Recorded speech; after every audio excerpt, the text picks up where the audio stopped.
This episode of Bonfireside Chat is brought to you by all of our lovely patrons at patreon.com/Duckfeed.tv.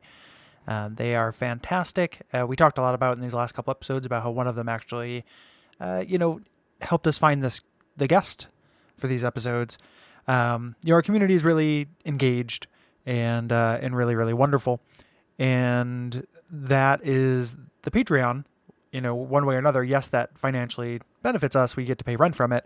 It is the primary way of supporting, but it is also your number one way to get into that community. So if you want to do that, you can join our Slack channel. It is a great message board. I've got nearly 800 people there at this point. You can join that and, talk about Dark Souls, talk about whatever you like. And it is a really, really good place that you want to be part of. If that's not true, if you just want to support us, that's also a great thing you can do. So again, that's patreon.com/DuckFeedTV. Thank you very much. And happy holidays. Some of our landings were desperate adventures. We are now prepared to meet the inevitable counterattacks with power and with confidence.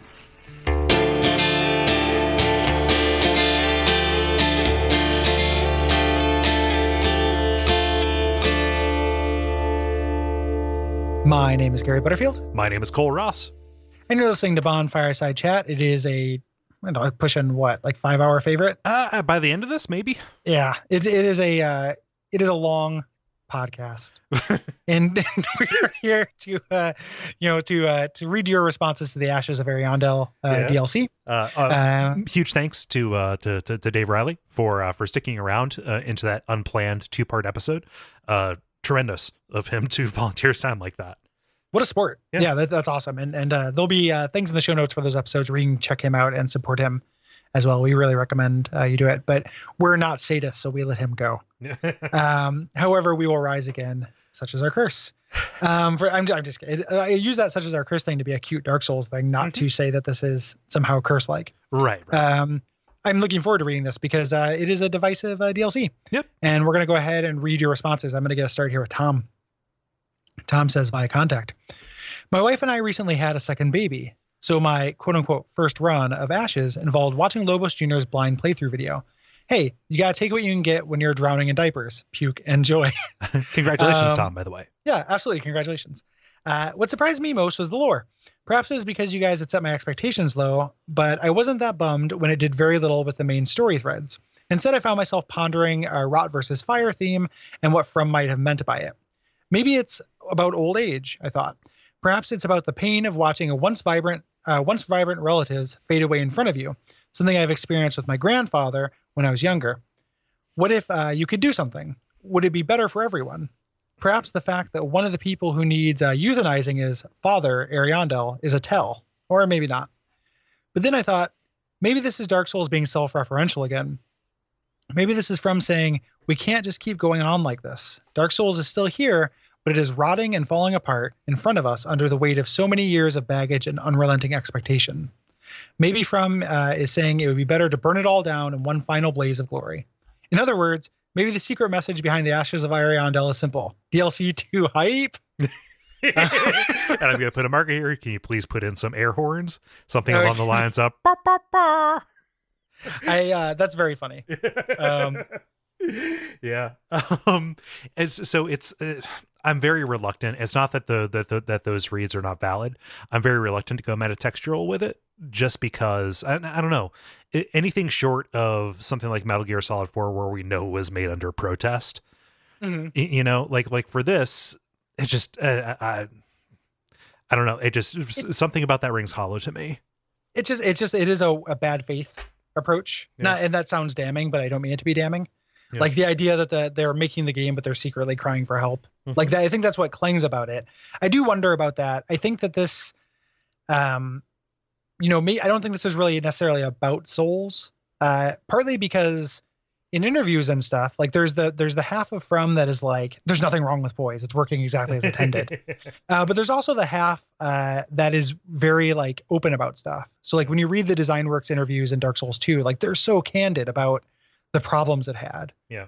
Like there's a part of them that's very candid. And I feel like if they were disappointed in Dark Souls 3, there'd be some clue about it, you know? So that's kind of what leads me to think, that. I think that the old age thing, like that's a theme that could be present here, but is also kind of just, present in Souls games. Yeah. I mean, dementia is a running theme. Yeah. In these games, like the idea of something once being beautiful, is it better to let it go or keep trying to go through the motions? That is a resonant evergreen theme. Yeah. And, so much of the rot versus flame thing is so on the nose about this that it feels like they're very clear and, upfront about what it means. The actual fabric of this world is rotten because it's been around for too long and been refreshed too many times. Yeah. Like, and saying that, okay, yes, I can see where it comes from, but like, meta text is great, but there's so much actual text to like take shelter under here, Yeah. So it definitely could be, but it doesn't, it's a fine interpretation that may or may not be true. Yeah. So, and just doesn't work for us personally, again, that personal angle cannot be overstated enough. Absolutely. Jaden writes, given past experience with Dark Souls DLC, tending to have some of the strongest content in each entry, I allowed myself to build up a small amount of anticipation for Ashes of Ariandel. About 30 minutes into the DLC, after making my way past the first group of Corvians, wallowing in the muck and engaging the armored Mega Corvian, I started to have my first worries that the DLC's mission statement would be all too similar to the ones that I got from the main game. That being, hey, Dark Souls 1 was great, wasn't it? And harder means better, right?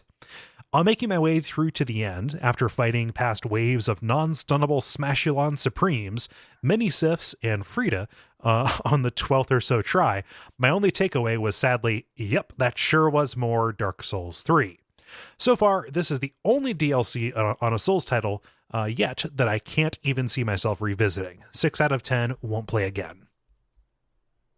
Yeah, I more or less feel pretty similar to that. Yeah. The Dark Souls, weirdly enough, one of the things that I've talked about before is I was expecting the callback stuff to be a little worse. And that's how expectations like get you, So like I was expecting to come out of this, and you could be, reasonably think like I was going to come out of this furious about the callbacks. I really wasn't, because I was expecting it to be even more shameless than it turned out to be. Yeah. Like it actually ends up being very similar to the balance of the main game between new stuff and old stuff. Yeah. And like new stuff that is reasonably references old stuff. Like someone painting over the actual painting with blood to make a new world. That's great. Yeah. And like that's a callback that works. And we're very gentle. We're very kind, or, cast a softer eye toward the kind of callback that is architectural or thematic. Yes. As opposed to, like, okay, literal. so Sif doesn't work. Sif over top of a grave doesn't work. But like fighting this pyromancer on top of a tower that is, probably literally just the Priscilla's tower, that's fine to me. That's that's fine. Yeah. The Sif thing doesn't work, but the painting stuff generally does. Right. So I was surprised that I wasn't more cranky about it. Not that it was like, necessarily, I still would have rather like something that actually related to the new stuff of the main game, that was like totally new rather than having any Dark Souls 1 callback stuff. But que sera, like that, I've resigned myself to not getting that. Yep. Like that will not be something that I get in this lifetime. Doug says, by contact, I have decidedly mixed feelings about the DLC. Bloodborne's DLC set the bar extremely high, and I think objectively Ashes of Ariandel did not hit the mark. But it seems the internet at large is quick to conclude that if something isn't the best ever, it may be the worst ever. Yes, Ashes of Ariandel did not do what most of us wanted it to do in terms of lore or bosses, but I ask myself, did I have a good time playing it? And the answer is yes. In fact, there's a lot to like here. The Corvian settlement was one of my favorite areas in all of Dark Souls 3. That zone, combined with the Chamber of Flies, did more than most locations in the game to convey the sense of entropy and rot that should come with a world on the brink of collapse. As for the insanely difficult end boss, I had to bring in 2 Sunbros and Gale, and still barely managed to beat him with my last Ember. Does that make the fight a bad one? If the game provides mechanics for jolly cooperation, it is not necessarily a sin to create a boss that encourages the player to use them. Those group melees were really enjoyable experiences. After all, the Souls design ethic is generally that if a particular tactic isn't working, it will likely never work, and another should be tried. Why shouldn't that apply in this context as well? Yes, it might be a crazy uphill battle to drain those 3 health bars all by yourself, but I don't think that's necessarily the best metric to judge a boss. It's true everyone was hoping that Krusty would arrive to tie the story together, and that certainly is not what happened. Nor does the DLC tell much of a complete short story, a separate short story on its own. But I still think there's enough there to conclude that it is a worthy add-on to the game, even if it does not fulfill every dream that was wished for by the fan community. Yeah, I think so. I agree. There is a tendency to say if it's not the best ever, it's the worst ever. We are applying a double standard here, but the curve cuts both ways. Yes, it definitely does, and so there are things that you say that I agree with. The Corvian settlement is very good. The thematic, kind of presentation of the rot and entropy is good. We don't need to relitigate a discussion that we've been having since the beginning of the series, really, which is, okay, is summoning something that is built into the base, or is it the easy mode, like you discussed? We got a lot of that in the previous episode. I think where it bums me out is the opacity of information, and insofar as like, it doesn't feel like there is really an opportunity to beat that boss fight in one go, when that kind of has always been the case before. There's no way going into this, unspoiled, to know that there's, there are going to be 3 health bars you have to deal with, right? I think that's too much for me. The surprise part is a thing. Yep. So like I'm with you in that, and it's also something where, like, for me it is, and I mentioned this in the episode, but it bears repeating, is that, like, to your point, that like it doesn't necessarily make it bad that you have to summon for it, or that it's strongly encouraged you. It doesn't make it bad, but it also can be missing something, right? Like, that's a very different experience for me. I personally have never had I don't have a problem beating a boss with a summon, with the exception of Bloodborne Defiled Chalice dungeons, where you can bring a summon. For the most part, if I can bring somebody with me, most of the bosses become a piece of cake, because it's very easy to manipulate their AI in those situations. And these are humanoid bosses you can literally backstab. Yeah. So for me, it's similar to kind of your grander point about it being the best or the worst thing, is that it's in the middle. Like, yes, it doesn't make it the worst that you have to summon, but it does impact it. Yeah. And just because Ashes of Ariandel didn't do everything we wanted to do it, it's more than disappointment that makes it kind of mediocre. Yeah. It's not just that. Like, looking at it, it's not just like, I liked the things you're talking about too. Like, I liked the Corvian village. I liked fighting some of the enemies, but as detailed painstakingly in the episode, most of the enemies I didn't think were very fun to fight. Most of the areas I didn't think were very interesting, like most of the actual geography.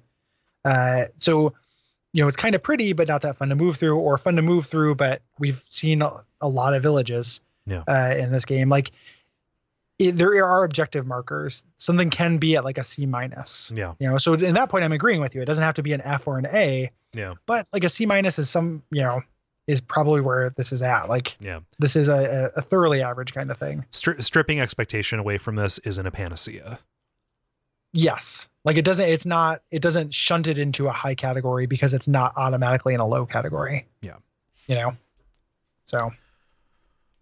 But I appreciate the thoughtful response. 100%. Like, and I do think that there is a contingent out there that is just judging this on a curve. It's this weird thing that fails on a curve and on its own. Yeah. For me. But if you had fun playing it, and I can't take that away if I wanted to. It's not and you don't want to. I don't want to. Yeah, it's between you and the game. Like, my point is not to make this worse for other people. My point is, like, my only, as somebody who is critical of games or critical of the series, I'm doing my job if I'm being honest about the work, my feelings about the work. And that's all I've ever done about this game. So, And in case it needs to be said, we don't gain from being down on this game. Yeah, we probably lose from it. So it is, anywho. Harley writes. Yes, thank you. Harley writes, this DLC tells us nothing interesting about the nature of paintings and seems to misunderstand the purpose of the original painting in Dark Souls 1. The painted world of Ariamis wasn't just a refuge for the forlorn. It was a prison, a place to hide occult knowledge. It existed for political reasons, to isolate the gravest threats to the gods. By comparison, the painted world of Ariandel has no real connection to Dark Souls 3's movers and shakers, save for the thrown-in revelation that Pontiff Sullivan was born here. It leaves one with the impression that this DLC exists solely for fan service purposes, which this already fan servicey game simply does not need.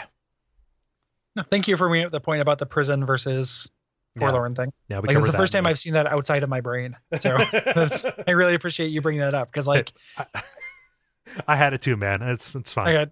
It's nice. It's good to hear that I'm not alone because it's really, because as with the podcast and stuff, like I subscribe to, maybe a dozen Dark Souls lore stores, and I look at I hate being on Reddit, but I look at the Reddit because it's like, it's part of my job. And because I am interested in this, and just nobody was bringing that up. Like everyone just like, this is what they are. It's forlorn. It's a prison. I'm happy you do that because I don't want to plagiarize anybody. I don't want to unintentionally do it. Yeah. Well, I mean, there's an aspect of like, because even with the responses and stuff we get, like plagiarism in a shared work or something like this, like I don't think that's really a thing. Yeah. It's always going to be a synthesis of ideas. I'm always happy if somebody tells me something I didn't consider. Yeah. Yeah. Oh, this is me. Yeah. Robert says via contact. No, it's okay. Although I found Ashes of Ariandel disappointing, I do have to give From points for creating the most pathetic enemy I've ever seen in a video game, the baby bird people. When I first found the swamp surrounding the settlement, I was taken aback by these feeble monstrosities. Their oversized head and eyes, their too long necks, the vomit attack, and the fact that many of them could only crawl at you made these so unnerving and pathetic. They were like the enemy equivalent of the sloth guy from 7. I promptly decided that I needed to put these things out of their misery and struck down everyone that I could find. That, more than anything, proved to me that burning could only improve this world. Screw Free Day for being so hard that I may not even get a chance to cleanse the bastard's curse. Yeah. Baby birds are gross. Baby birds are very disgusting. Yeah, there's a word for it, but like, most mammals when they're born, they're kind of a little bit self-sufficient. Like they can get up and walk around.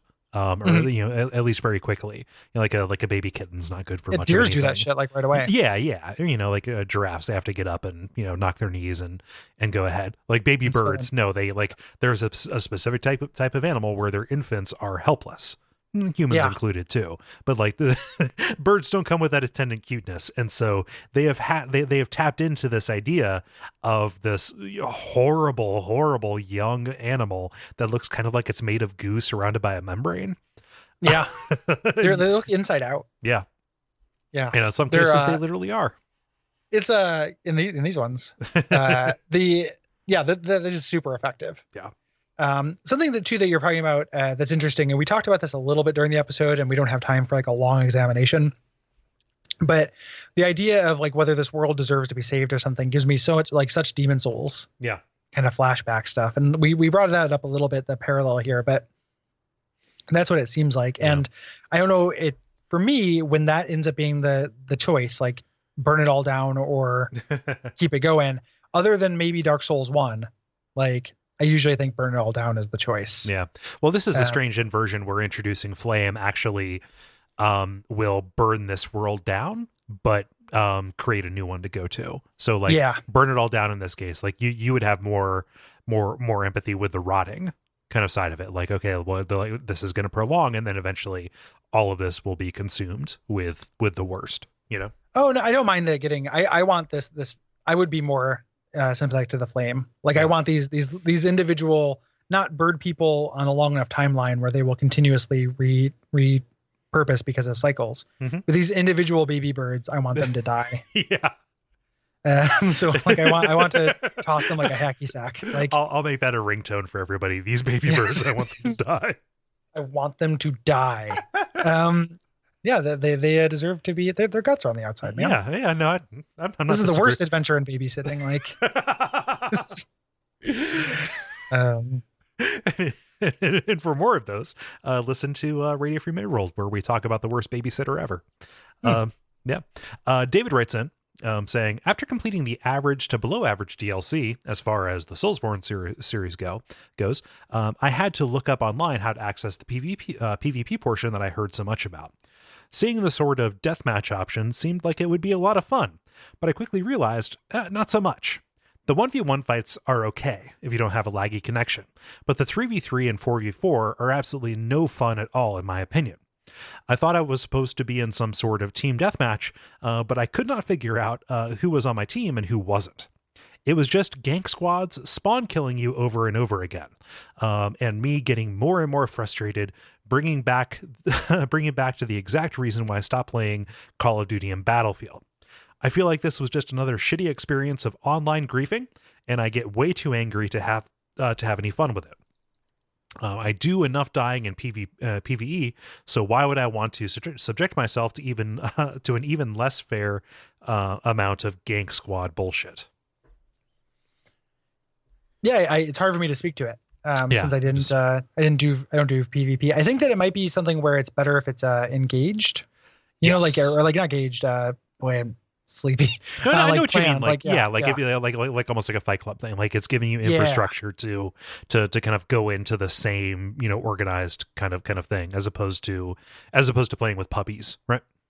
Mm-hmm. Yeah, it sounded like I said puppies. I meant puppies. Yeah, puppies, noobs. Yeah. Pub stomps. You know? No, that introduces the idea of pup stomps, and I don't like that one. Yeah, pup stomps. Yeah. Well, listen, baby puppies look like they're inside out. They're disgusting. Yeah. I want to put them in a box and set them on fire. Yeah. I got sad. Yeah. Sorry. Yeah. But yeah, it is. I think that it is meant for organizing fight clubs. Yep. You know, and if you're just kind of dropping in, like maybe it won't work. I don't know that to be true though, so I haven't messed around with it. Some people have expressed some disappointment that we don't talk about PvP stuff more, but like, I'm just not into it. I just we're the wrong folks intrinsically. Yeah. That's why we bring in experts, you know, or people who are tuned in. Totally. Yeah. We bring in, when we talk about it, we bring in people who do it. And then also I think that there's a lot of that out there. Yeah. You know, like you can go and find, like, there are people like Damn No HTML I keep talking about in this season. He's really good as far as PvP people. Like it's all over YouTube. Yeah, it's also a format thing. Like it's all over YouTube because visual stuff makes sense for PvP. Here we just have stories and, you know, abstract discussions about like mechanics and stuff. And our approach is more geared toward talking about the narrative, right? Mm-hmm. Yeah, that is us. So there's no sense in even trying. Yes. Well, I mean, we give it a little bit of a shot every. We give it a little of a shot every season. Yeah. And if it actually grabbed me, I'm not going to purposely resist it. Like I was ever like, this is great, then like I would probably play it. Mm-hmm. You know, it just doesn't work for me. Yeah. In a way that I don't feel equipped to like seriously criticize. Yeah. You know. Yeah. Laughlin says by contact. I think that Ashes of Ariandel is fun, but it's also the first non-Great Souls DLC. It struck me as an area that would have been much better at home as a Bloodborne expansion, and token references to Sullivan aside, it feels completely disconnected from the main game and asks more questions than it answers. Why is there one normal Dark Souls 3 Corvian at the beginning, and then the rest of them have crow heads? If Sullivan was born here, why isn't he a Corvian? Why are two different brands of warriors trapped here? Maybe if I poke around, I would have found the answers to these questions, but this is the first time in my history with Souls games that I didn't care enough to bother. However, contrary to popular opinion, I do like the Friday / Ariandel boss fight. I think multi-phase boss fights in Souls are generally a mistake, but this is the only example in Dark Souls 3 that I actually enjoyed. I can see why other people hate it, but the first two phases are so short and easy that it's not much of a pain to deal with them. More importantly, Ariandel breaking out of his chains and that music kicking in at the beginning of phase 2 is the only moment in Dark Souls 3 boss fight that had any emotional effect on me at all. So, Ho-Hum DLC for a Ho-Hum final entry in the Dark Souls series. I still hope the final DLC can redeem that game for me, but I'm not holding my breath. Yeah. Yeah. Yeah. I mean, you know, it's mostly agreed. I didn't like that boss fight, but if you enjoyed it, like that's powerful, you know, like just your experience is a thing. Like it doesn't have to be, you know, you had fun with it, and that is a powerful, real thing. Yeah, and also like the you know, a good deal of that kind of case for those for that boss fight, those boss fights, whatever it may be. I agree. Like the aesthetics are very, very good.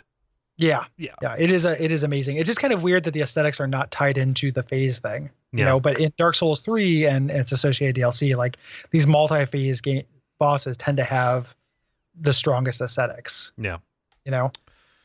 which is kind of strange. Like you go into the Aldrich a boss arena, and there's no prompt or circumstance or dialogue or anything. There's no phase change, there's no nothing. It's just one health bar. You just fight that boss, and the boss dies, and that's it. Yeah. Whereas like once you get to like Nameless King and Princes and Soul of Cinder and Ariandel, like that's where the presentation gets kicked up, but it's also where you have to fight a bunch of bosses. Yeah. It's a weird, I don't know what the relation is. Yeah. Like the correlation, why there's that correlation. We're either going to get that in this, like in the coming responses, or maybe in some of the responses that didn't make the cut. Again, so sorry if you don't. It's just a time and space thing.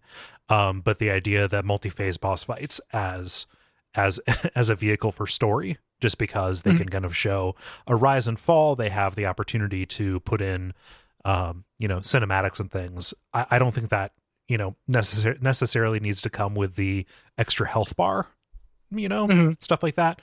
But I think that there is a possible happy medium in that we're just not getting. The happy medium is you don't have to fight the first phase more than once. Yep. Like you fight it, you get to the end of it, they shows you the cutscene, and then every time past that, you don't fight the first phase again. Yeah.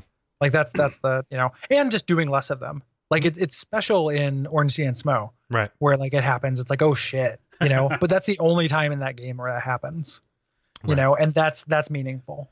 Even you look at something like the Four Kings, which is multi-phase kind of, but they all share the same boss fight. They all same health bar, so it's actually used to your advantage. Yeah. You're able to, so it just has to be rarer than this. Like something like a fifth of the bosses in Dark Souls 3. Yeah. Have this thing. And it's too much. It's no longer special. Agreed. So Michael says, by contact, as I worked my way through the DLC, the Grave Tender bosses didn't give me too much trouble with my build, so I was feeling pretty good about myself. Then I hit Frida, and my pride cameth before my fall. I summoned the NPC helper, but opted not to seek help from other people on my first attempt. I struggled briefly with her first phase, having issues with speedy enemies, but didn't have much trouble with the second. As I took out the father, my wife came back into the room, as she's been casually watching me play these last few days, and I started bragging about how good I had gotten at this game. Right as I finished patting myself on the back, I saw more dialogue on the screen. I figured it was Frida's dying comments or something when I saw the new full health bar boss for Black Flame Frida at the bottom. I panicked and grabbed my controller to tackle this third phase of the fight, only to die in just a few hits. My wife just laughed and said, "Gotten good, huh?" As I sighed dejectedly and awaited my respawn. Shortly after, I did summon player help and took her out, because screw that trolling third phase and the Lord vessel it rode in on. That's funny. It's not the boss fight existing like that. It's not worth that. Not that funny, but still it's kind of made for that kind of thing. I think that's the ideal reaction that From would have wanted, is somebody to get overconfident and put down the controller. Yeah. There's just enough of a delay there too. Yeah. Sean writes. For sure. Yeah. Sean writes, I'd like to camp out for a moment on the Sister Frida and Father Ariandel boss fight and talk about why I think it is bad. The fight tells a story, and it certainly has a fair amount of spectacle, but the fight itself is a real slog. There's just too much here. The first phase with Sister Frida is solid and challenging. The second phase ramps up the tension and is about managing complete chaos. The third phase builds upon the first phase. While the phases individually are fine, altogether they become a grind, with each successive attempt feeling more tedious than the last. And while the phases separately are mechanically interesting, there is nothing novel about any single phase of the fight. Also, I just dislike refilling health bars. If a fight is going to be about endurance, then signpost my overall progress from the start so that I can competently approach the challenge. This approach to boss design, more phases, more health bars, more stuff, is not interesting to me. This approach would suggest that the Lady Maria boss fight from Bloodborne would be a better fight if the Living Failures boss fight occurred between her first and second phase. Not only is that not true, but it weakens the concept behind both fights by muddying the whole thing into this uber challenge that I'm not interested in. And that is how the Sister Frida and Father Ariandel fights feel to me mechanically.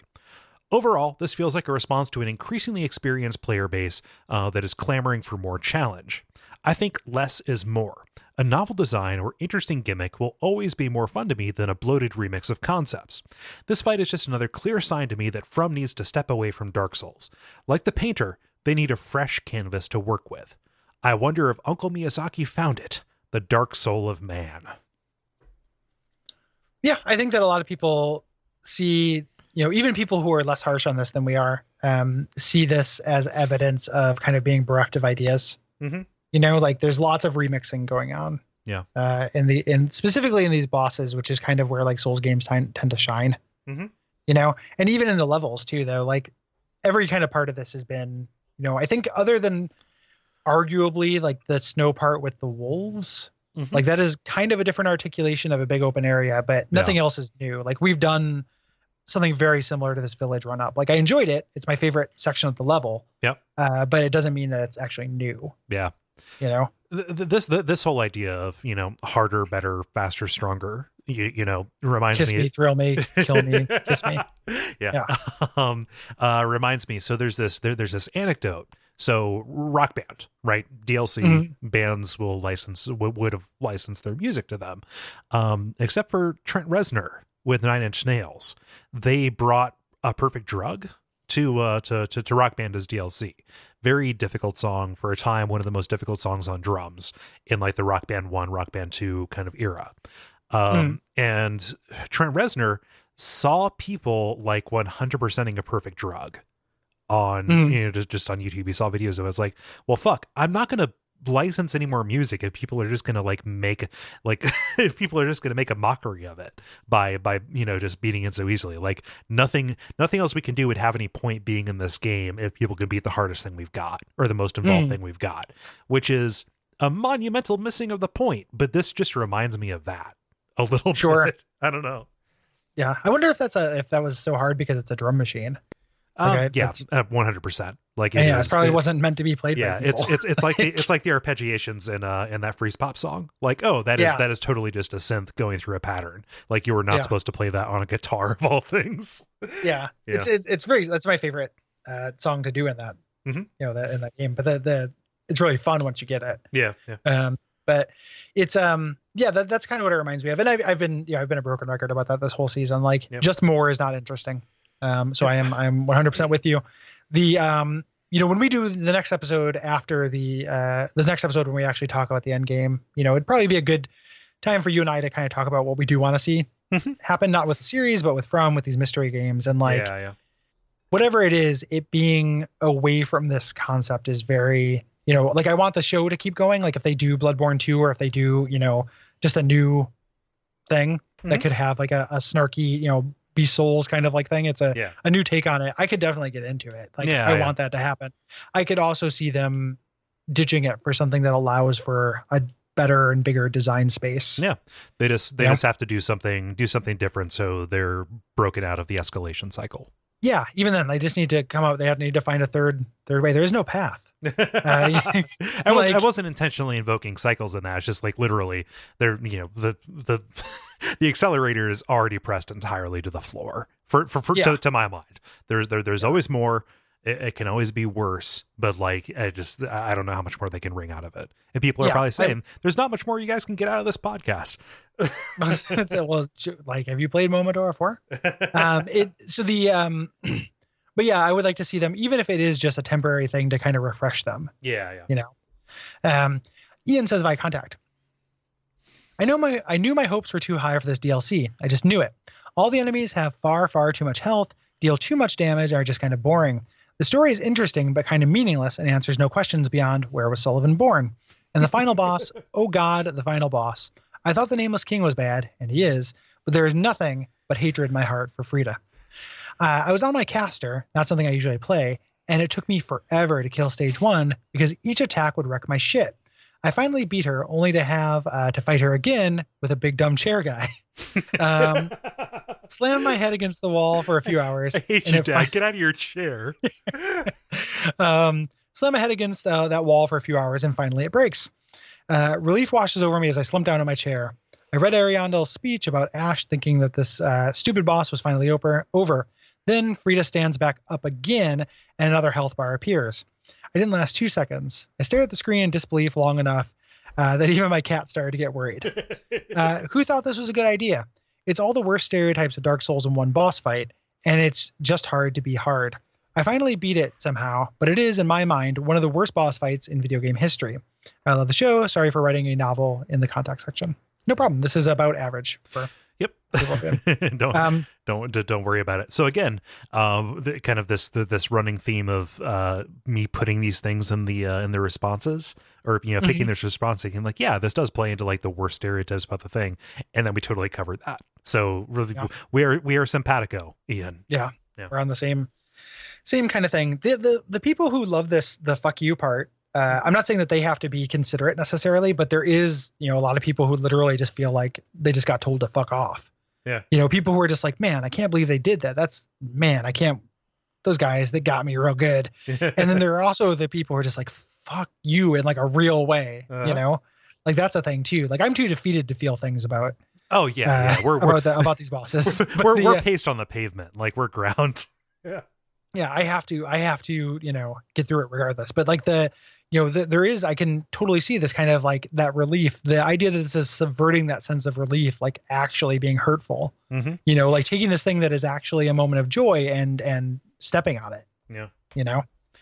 I didn't laugh in the middle of that because of anything Ian wrote, but when he said, "Where was Sullivan born?" all I could think of is, "How was Sullivan born?" How was Sullivan formed? How was Sullivan formed? Yeah. How did Priscilla get pregnant? Yeah. And 5 hours in, that is the most that I could offer. Yeah.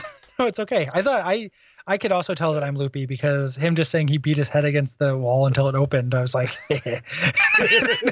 oh, why? It's not a joke or anything. I just a very gory image. Yeah, I just like that caused a reaction. I'm tired and hungry. Yeah.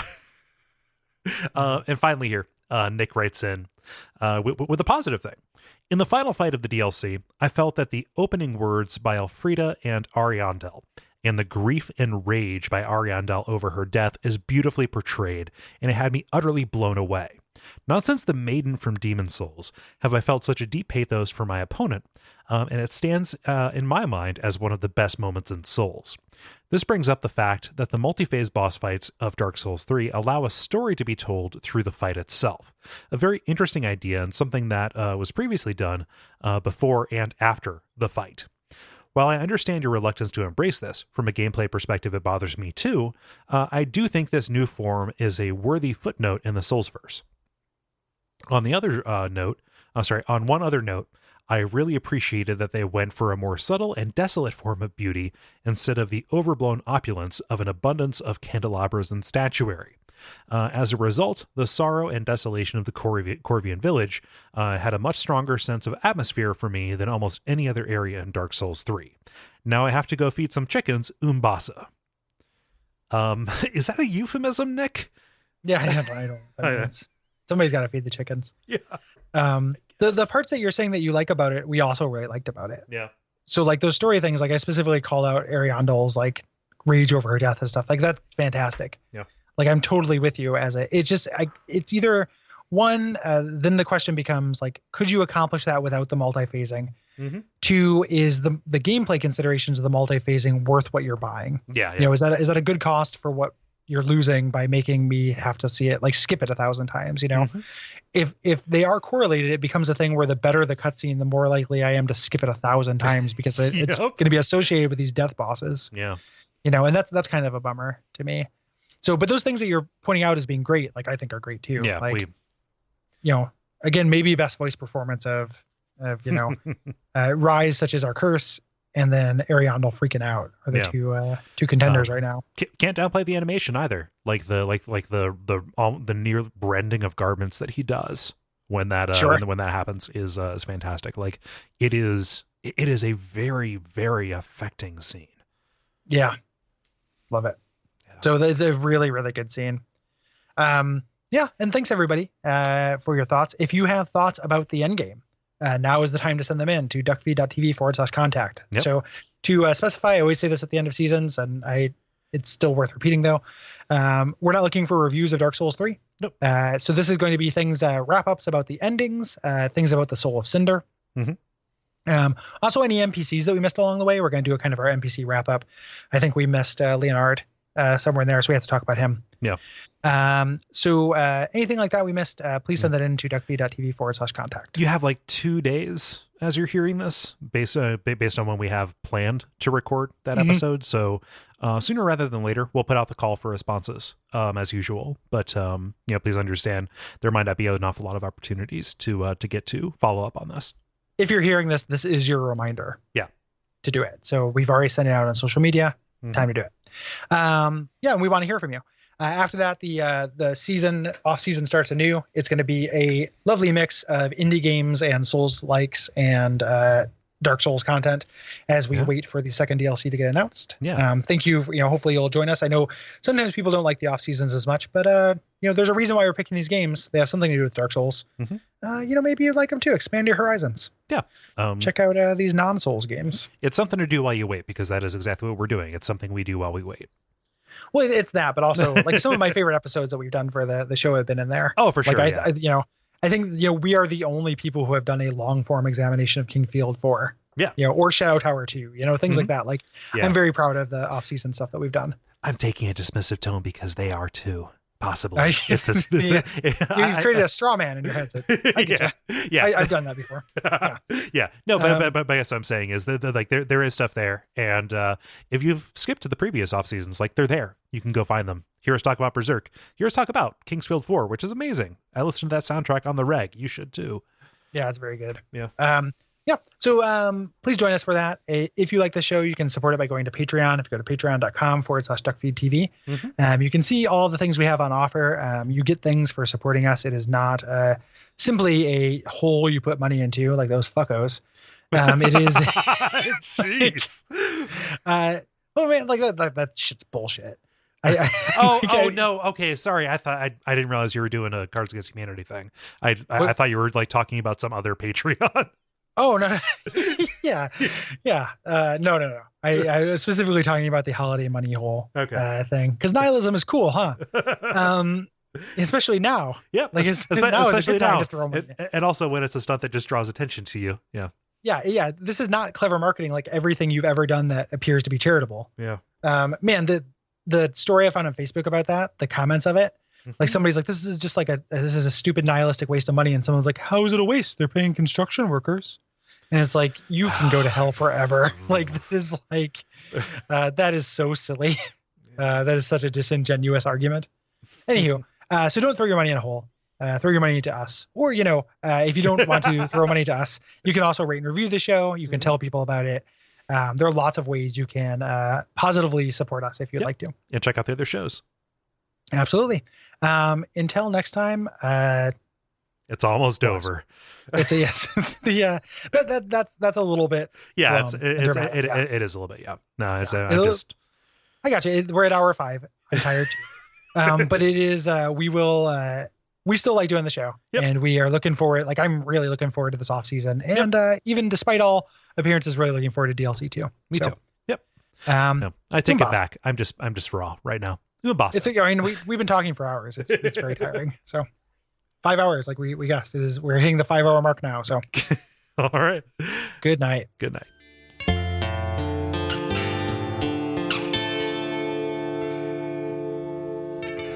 And we all pray that we will have far more soon